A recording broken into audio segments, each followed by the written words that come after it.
जय जिनेन्द्र। आज का लेक्चर शुरू करेंगे। शतक है 16वां, उद्देशक है 9वां।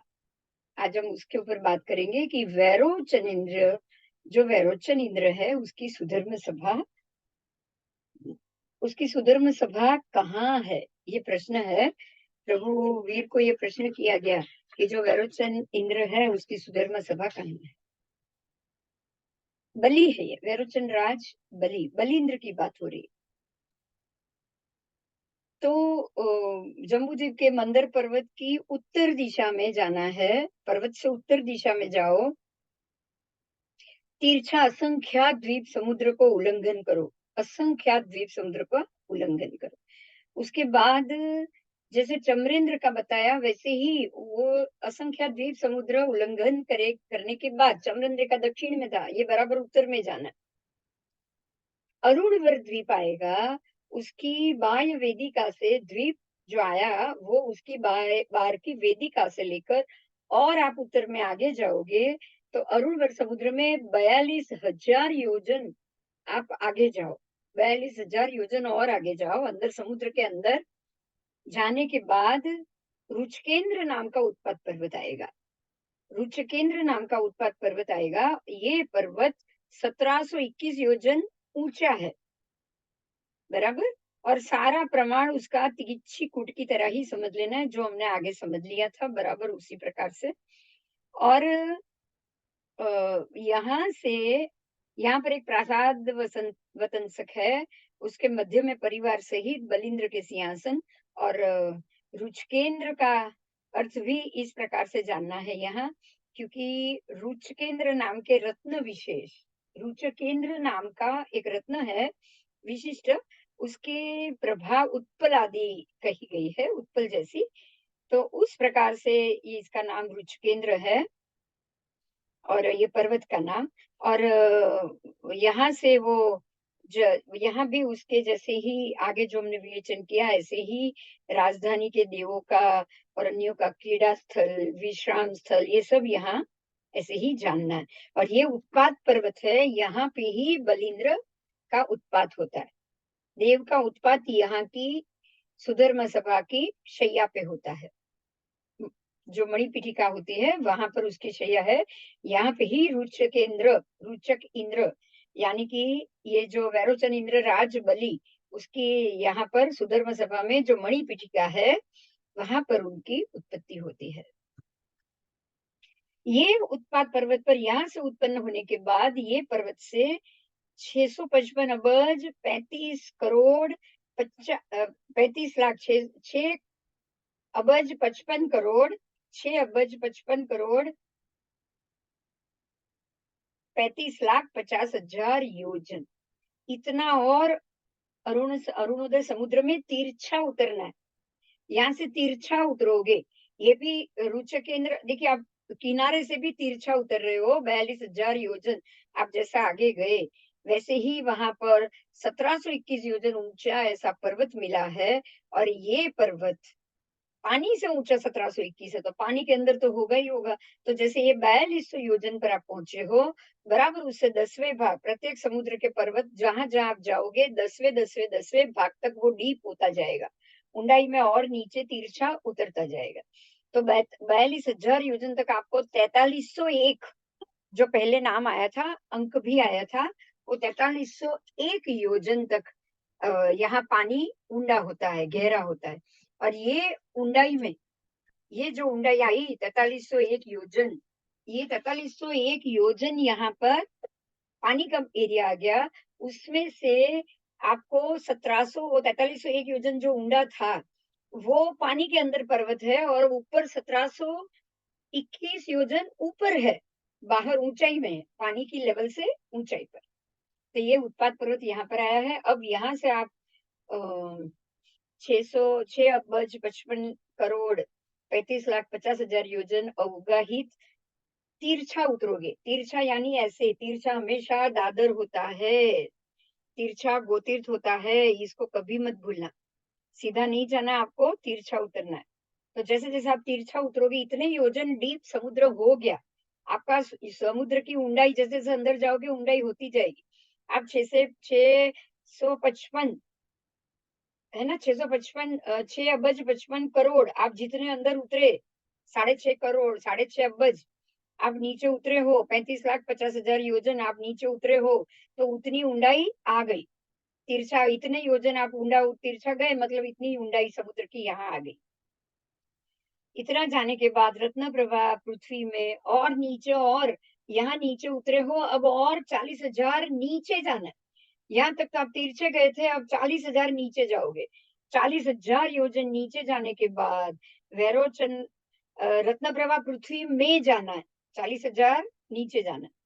तब जाकर आपको वैरोचन इंद्र वैरोचन राज बलि की बलि चंचा नाम की राजधानी आएगी। यहाँ पर उसकी राजधानी, इस राजधानी का विस्तार 1,00,000 योजन प्रमाण, जम्बू द्वीप के बराबर ये राजधानी है।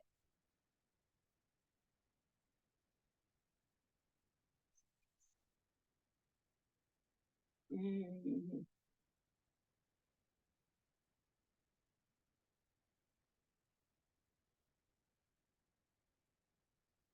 ठीक है। और फिर वहां पर बलिपीठ है, बलिंद्र का उपपात है, आत्मरक्षक देव तक सब आगे आ चुका है। उसी प्रकार से जानना है चमरेंद्र की तरह ही, इसलिए यहाँ फिर से विवेचन नहीं दिया है, बराबर।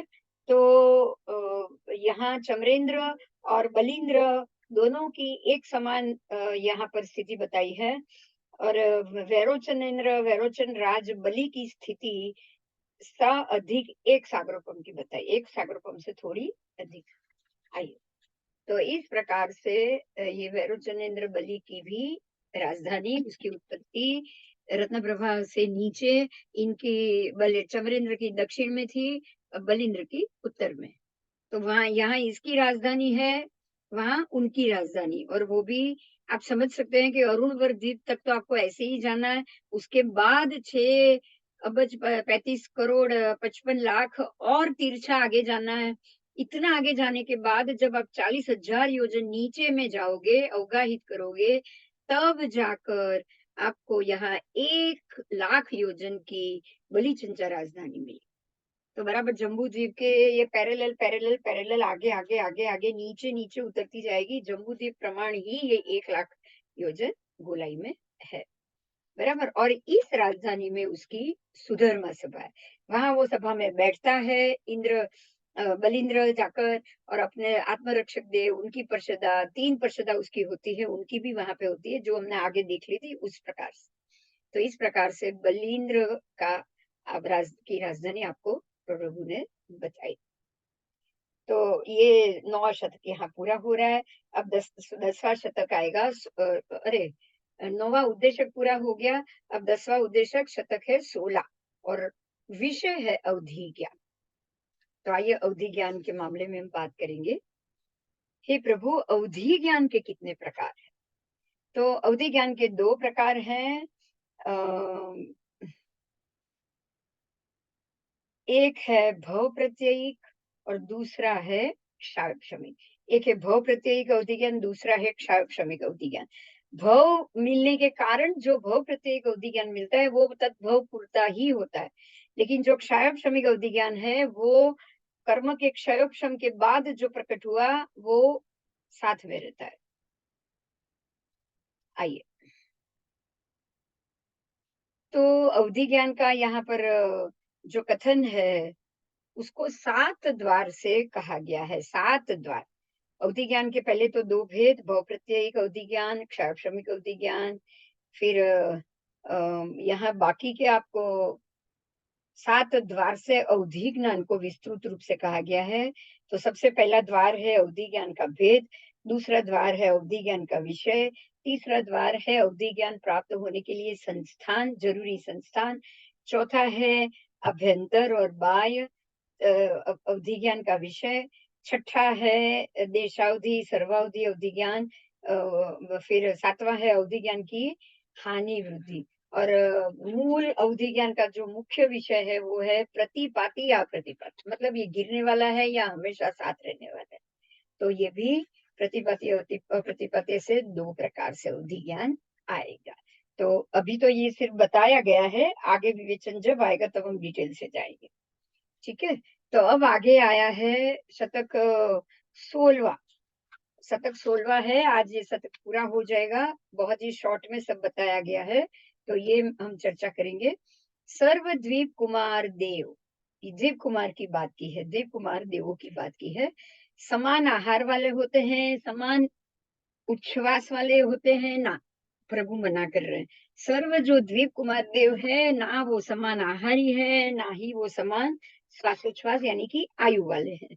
तो परमात्मा कह रहे हैं कि कितने उसमें से सम आयु वाले हैं और सम उच्छ्वास निश्वास वाले होते हैं, लेकिन वो सब एक समान आहार वाले हैं और वो ऐसे नहीं होते। कितने हो सकते हैं लेकिन सब नहीं। जय कुमार देवों की लेशिया कितनी है? तो वो है 4 लेशिया। जय कुमार देव देव है इसीलिए 4 लेशिया तो होगा ही। तेजो लेशिया तो उनको आनी ही है, तेजो लेशिया तक उनको सब लेशिया होती है। कृष्ण लेशिया, नील लेशिया, कापोत लेशिया और तेजो लेशिया। देवों में तेजो लेशिया होती ही है। आइए आगे। कृष्ण लेशिया से लेकर तेजो लेशिया द्वीप कुमार में कौन किससे अल्प है, बहु है, तुल्य है या विशेष अधिक है? तो परमात्मा कह रहे कि सर्व से थोड़े हैं वो तेजोलेशी द्वीप कुमार, उससे असंख्यात गुण ज्यादा कापोतलेशी है,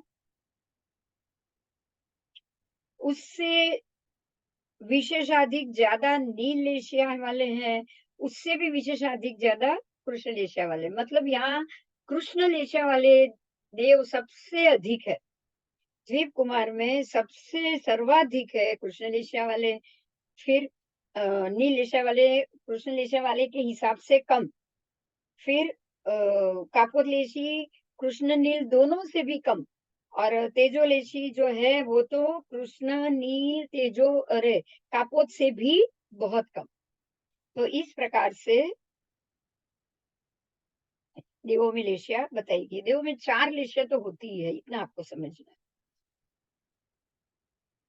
आइए, अब जो कृष्ण लेशिया वाले जीव है, वहां से ले कृष्ण नील कापोत और तेजो, उसमें से अल्पर्धिक द्विक कौन और महर्द्विक कौन? तो वो तो सीधी बात है कि जो तेजोलेशा वाले हैं सबसे ज्यादा महर्द्विक, और फिर जो कापोत है वो कम महर, उससे कम महर्द्विक, फिर नील है वो उससे भी कम, और कृष्ण लेशा वाले उससे भी कम महर्द्विक होते हैं लेशिया के हिसाब से।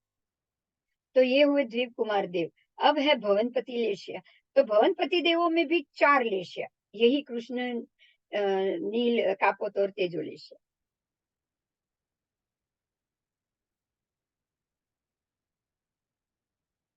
इसमें भी ऐसे ही समझना है, कृष्ण लेशिया से ज्यादा नील लेशिया वाले महर्द्विक, नील से ज्यादा कापोत वाले महर्द्विक, कापोत से ज्यादा तेजो लेशिया वाले महर्द्विक। आइए, अब है सर्व उदधी कुमार, दिशा कुमार, स्तनित कुमार। देखिए, द्वीप कुमार, फिर आए भवनपति देव, मतलब जो 10 प्रकार के भवनपति देव है वो सबके सब आ गए। और अब आए दूसरे उदधी कुमार, दिशा कुमार, स्तनित कुमार, ये भी सब देव है। उनमें भी वही है कि सर्व समान आहार वाले वो नहीं होते हैं, और समान उच्छ्वास वाले भी नहीं होते हैं। कोई कोई तुल्य होते हैं, बाकी सब नहीं, बराबर। और खास करके जो लेशिया है वो भी बिल्कुल आगे की तरह ही समझ देंगे। तो इस प्रकार से आज आपका 16वां शतक पूरा हुआ, और अब हम 70वें शतक पर जाएंगे। ठीक है, तो जो द्वार थे वो खत्म हो गए 16वां में ही, 16वां के द्वार। अब है ये 70वां शतक है, उसमें भी 17 उद्देशक है। कितने? 17 उद्देशक, और प्रत्येक का जो संक्षिप्त सार है उसको यहाँ बताया गया है कि सबसे आज हम 70वें शतक का पहला उद्देशक शुरू करेंगे। श्रेणिक राजा के दोनों गजराज, श्रेणिक राजा के 2 गजराज थे, और उनके पूर्व पश्चात भव यहाँ बताए गए हैं, और उसी की यहाँ पर आगे बात हो रही है, तो उसी की हम अभी चर्चा कर रहे हैं।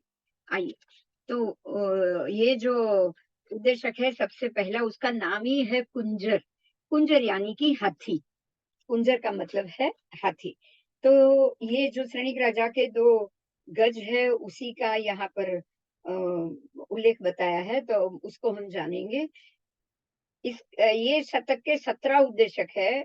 कुछ वो 17 उद्देशक के सब मैं नाम बोल रही हूँ, सबसे कंटिन्यू बोल रही हूँ, नाम बीच में नंबर नहीं बोलूंगी। कुंजर, संयत, शैलेशी, क्रिया, ईशान, पृथ्वी, उदक, वायु, एकेंद्रिय, नाग, सुवर्ण, विद्युत, वायु कुमार, अग्नि कुमार। तो इसमें पृथ्वी को 2 मिले हैं, 8 और 9। फिर ईशान को भी 2 शतक मिले हैं, 6 और 7। उदक को भी 2 शतक मिले हैं, 10 और 11। तो इस प्रकार से यहाँ 17 उद्देशक चलेंगे। तो उस हिसाब से हम इसमें आगे जाएंगे कि सबसे पहला जो मुख्य विषय है वो है कुंजर। तो कौणिक राजा के कुंजर हाथी, हाथी के बारे में यहाँ पर प्रश्न है, गजराज के बारे में। तो यहाँ पर जो जो प्रश्न किए गए हैं उस हिसाब से हम ये पहला शतक करेंगे। आइए, पहला शतक है कुंजर।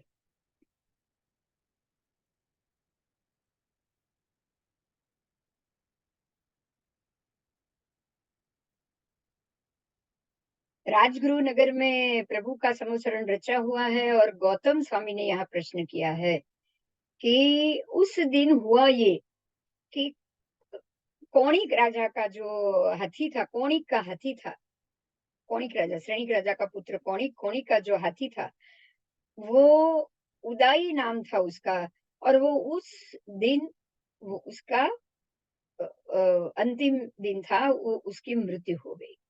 तो ये मृत्यु जानकर गौतम स्वामी ने प्रभु को ये प्रश्न किया कि जो कौणिक राजा का जो उदाई नाम का जो गजराज था वो कौन सी गति से निकलकर यहाँ आया था, और अब यहाँ से मरने के बाद वो कहाँ जाएगा। गौतम स्वामी ने प्रश्न किया।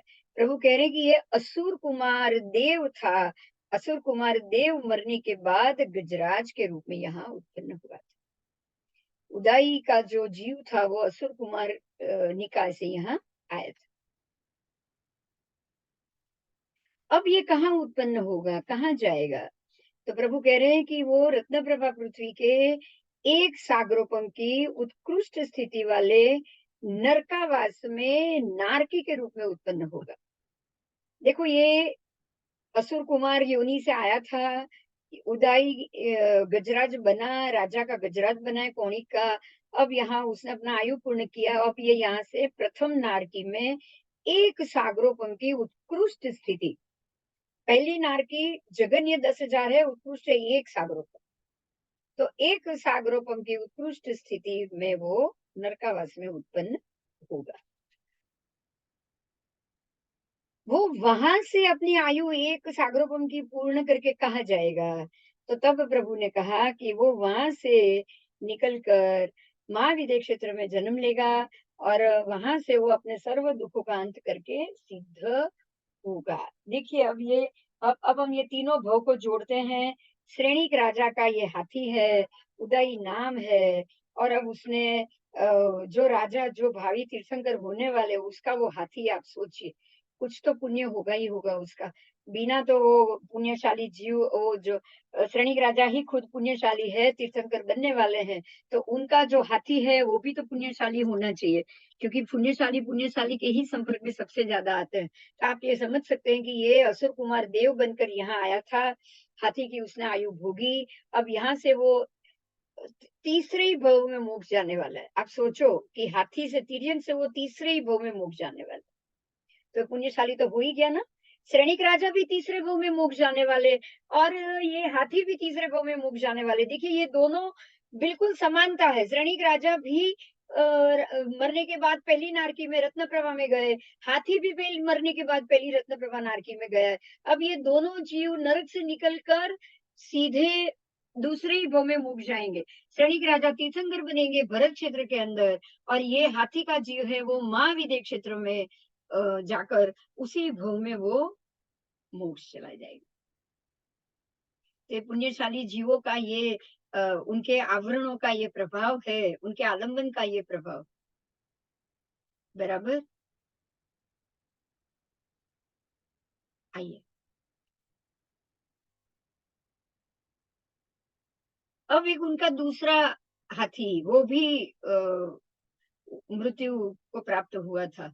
तो अब इनकी बात पूछी गौतम स्वामी ने कि हे प्रभु, कौणिक राजा, सैनिक राजा का जो दूसरा भूतानंद नाम का प्रधान गजराज, मुख्य गजराज था जिसका नाम था भूतानंद, अब वो कौन सी गति से यहाँ आया था? तब प्रभु ने उसी प्रकार से कहा कि वो भी प्रथम नारकी से, वो भी अक्षय कुमार से ही आया था।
हाँ, अभी ठीक है। अभी मैं आगे जा रही हूँ, कुछ प्रॉब्लम आया था। चलो, तो जो कौणिक राजा की बात है, उन्हीं के दो हाथी है ये, उनके ही दूसरा हाथी, वो भी बराबर इसी तरह से उनका भी यहाँ पर बताया गया है। और वो भी वो जो उदाई गजराज थे, बराबर उसी तरह भूतानंद गजराज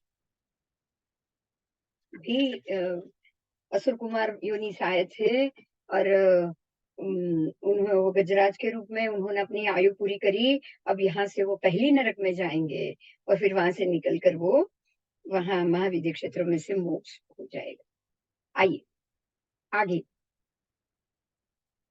अब गौतम स्वामी ने एक दूसरा प्रश्न किया कि हे प्रभु, अगर कोई पुरुष ताड़ के वृक्ष पर चढ़े और उसके फल को हिलाए अथवा नीचे गिराए तो उसको कितनी क्रिया लगेगी?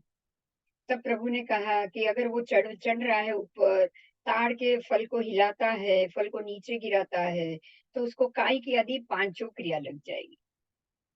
बराबर। और जिस जीवों में से, जीव के शरीर में से ताड़ वृक्ष और ताड़ फल निष्पन्न हुआ है, उन जीवों को भी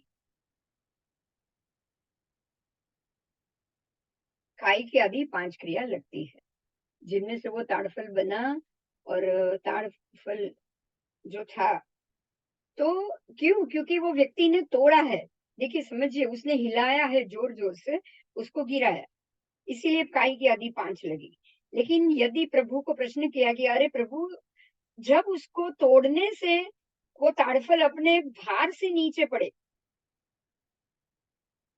और ताड़फल द्वारा नीचे कुछ जीव हनित हो जाए, तो वो तोड़ने वाले पुरुष को कितनी क्रिया लगेगी? अगर वो फल अपने भार से नीचे पड़े और वो जितने जीवों को जीवन से रहित करता है वो ताड़फल, तब उस पुरुष को काई की आदि पांच क्रिया लगती है। और जो जीवों के शरीर से ताड़ वृक्ष निष्पन्न हुआ है, उनको काई की आदि चार क्रिया लगती है। वो पुरुष को भी चार क्रिया, अगर वो अपने आप गिर गया तो।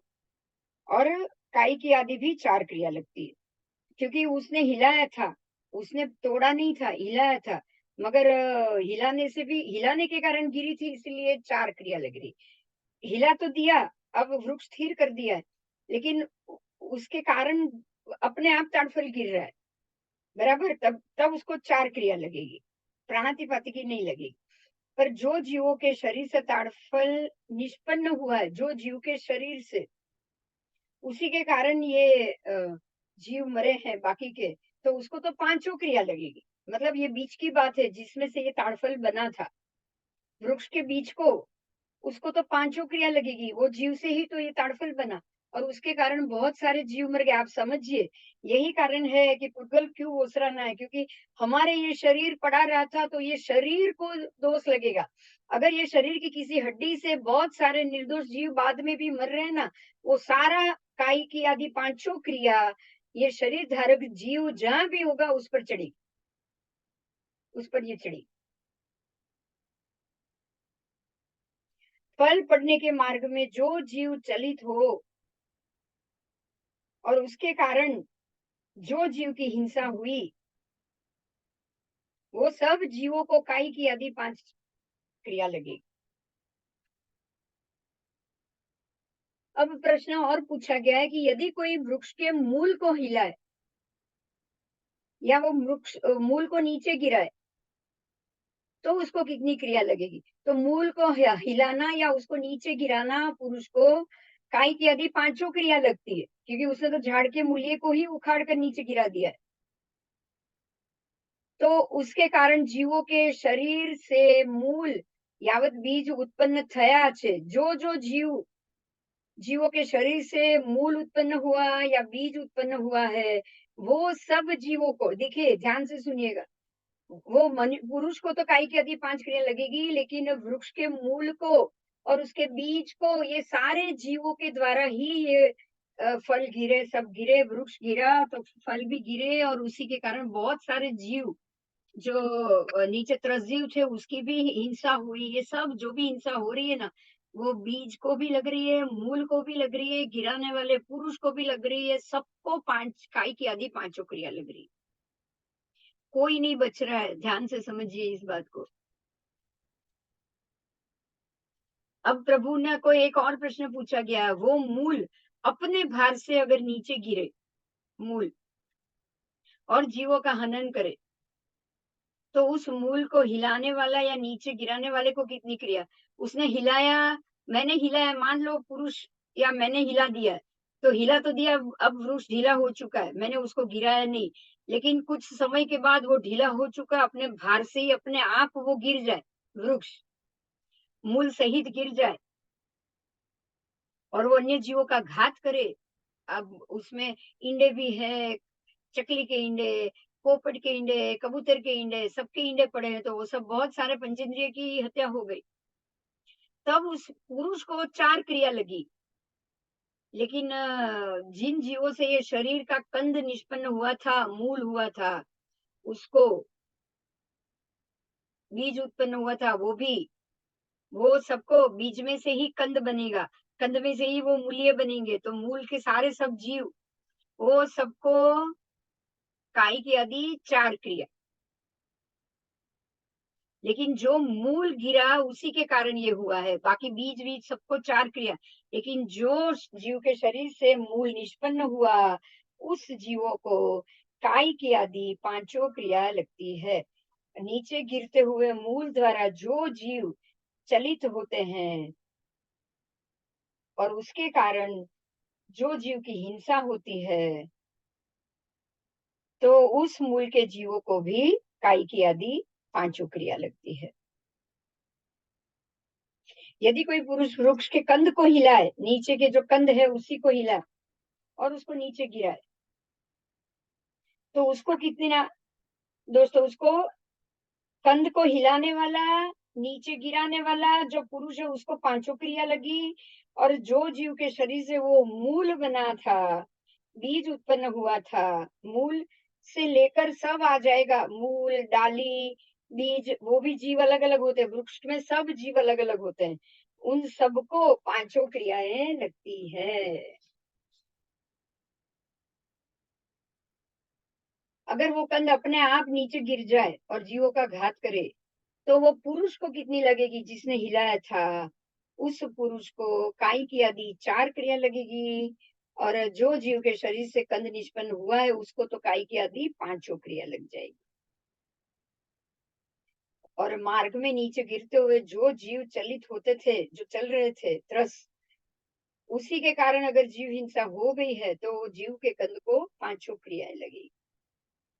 और जैसे कंद को पांच क्रिया लगी, बीज तक सब जीवों को, कंद के समान बीज तक सब जीवों को, कंद, थड़, शाखा, डाली, वो वृक्ष और अंदर फल, फल के अंदर पड़ा हुआ बीज, सबको काय की आदि पांचों क्रिया लगी।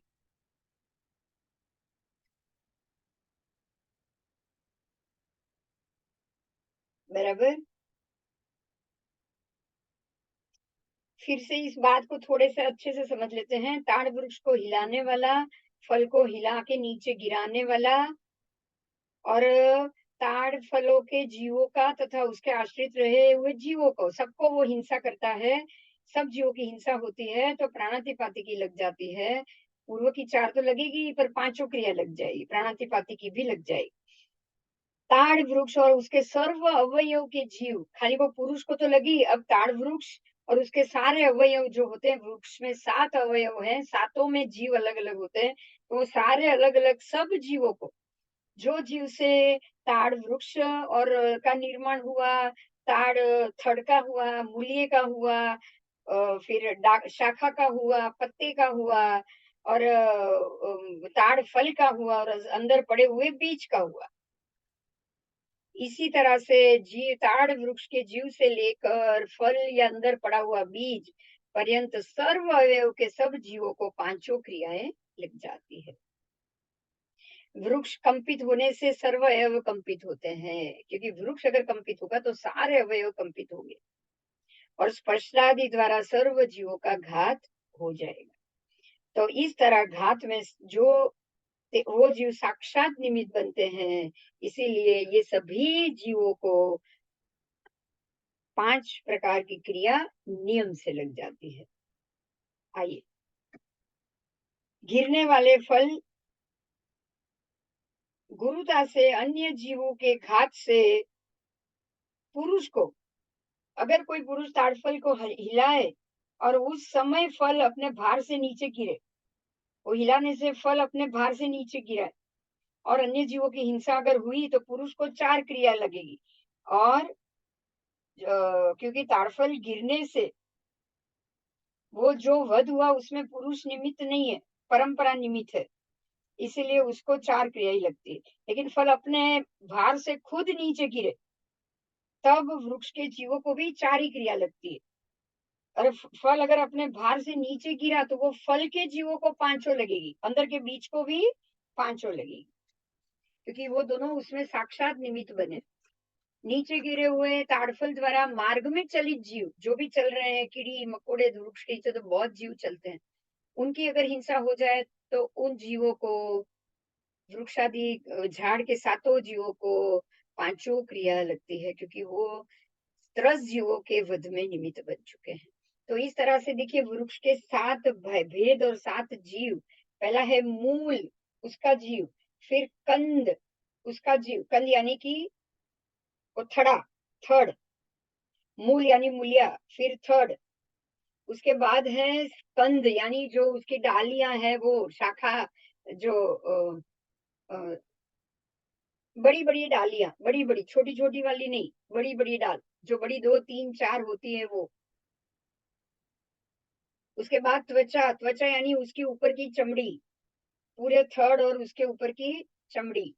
उसके बाद शाखाएं, तो जो छोटी छोटी, बड़ी एक शाखा को निकल के छोटी छोटी जो शाखाएं निकल रही है वो।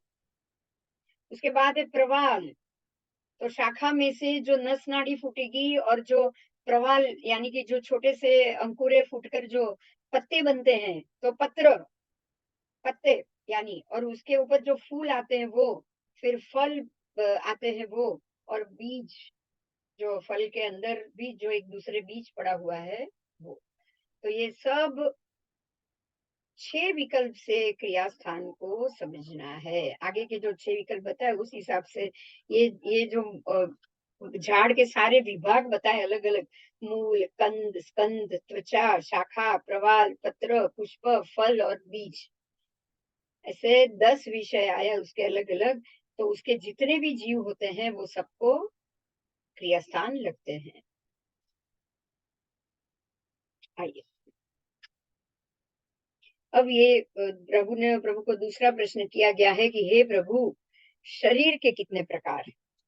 परमात्मा ने जवाब दिया है कि शरीर के 5 प्रकार है: औदारिक शरीर, वैक्रिय शरीर, आहारक शरीर, तेजस शरीर और कार्बन शरीर। इंद्रिय के भी 5 प्रकार हैं: श्रोतेंद्रिय, चक्षुइंद्रिय, ग्रहणेन्द्रिय, जिह्वेंद्रिय और स्पर्शेंद्रिय। और योग के कितने प्रकार? योग के 3 प्रकार हैं: मनोयोग, वचन योग, काय योग। औदारिक शरीर बनाते वक्त एक जीव को कितनी क्रिया लगती है? औदारिक शरीर बनाते वक्त जीव को कभी कभी 3 क्रिया, कभी 4 क्रिया और कभी कभी 5 क्रिया लगती है। तो इस प्रकार से पृथ्वी कायिक से लेकर मनुष्य तक के दंडक में इसी प्रकार से आगे जाना चाहिए। विवरण आएगा। बराबर। अब आगे, औदारिक शरीर को बांधते वक्त अनेक जीव को कितनी क्रिया लगती है? तो अनेक जीवों को भी 3 क्रिया, 4 क्रिया या 5 क्रिया। ठीक है, एक जीव को भी 3, 4, 5 ही लगेगी, अनेक होंगे तो भी 3, 4, 5। वैक्रिय शरीर के विषय में भी इसी प्रकार से एक वचन बहुवचन की अपेक्षा से दोनों से वैक्रिय शरीर में भी 3, 4 या 5। परंतु जो जीवों को वैक्रिय शरीर हो उसी के विषय में ही ये कथन करना है, बाकी नहीं। तो इस प्रकार से कार्बन शरीर तक भी आहारक, तेजस और कार्बन शरीर तीनों का जोड़ आएगा। इसी प्रकार से तीनों का उसमें भी कथन करना है।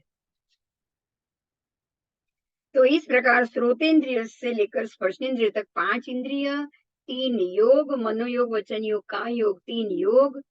जो जीव को जो जो चीज होगी उसी के विषय में कथन किया जाएगा।